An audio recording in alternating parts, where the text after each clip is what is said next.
Pihak kepolisian menduga pelaku penculikan Cynthia Hermawan, seorang anak perempuan berusia 6 tahun di Mall Pusat Grosir PGC Cililitan, Jakarta Timur, lebih dari satu orang.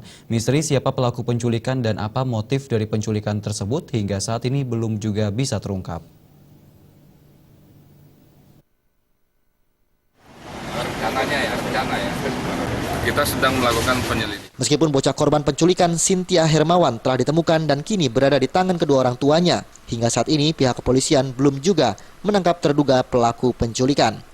Polisi menduga pelaku menggunakan ilmu gendam atau hipnotis, sehingga korban menuruti ajakan pelaku untuk dibawa pergi. Kuat juga dugaan jika penculiknya lebih dari satu orang. Pihak kepolisian juga masih menyelidiki adanya keterlibatan sindikat penjualan organ tubuh anak. Saat ini pihak kepolisian telah memeriksa 4 saksi dan telah mengetahui identitas pelaku penculikan. Saat ini masih memburu terduga pelaku yang saat ini masih menjadi buronan. Selain itu pihak kepolisian juga masih mendalami dan memeriksa beberapa SMS yang masuk ke nomor kontak orang tua korban yang mengaku telah menemukan korban dengan meminta sejumlah uang sebagai imbalan. Kita memprediksi ini lebih dari satu orang, karena ada beberapa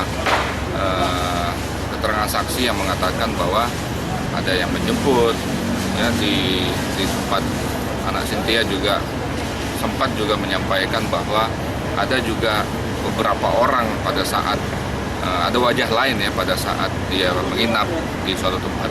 Tetapi ini belum selesai, belum rampung karena kondisi anak Cynthia juga harus kita perhatikan secara psikologis. Dari Jakarta, Zikri Amin melaporkan.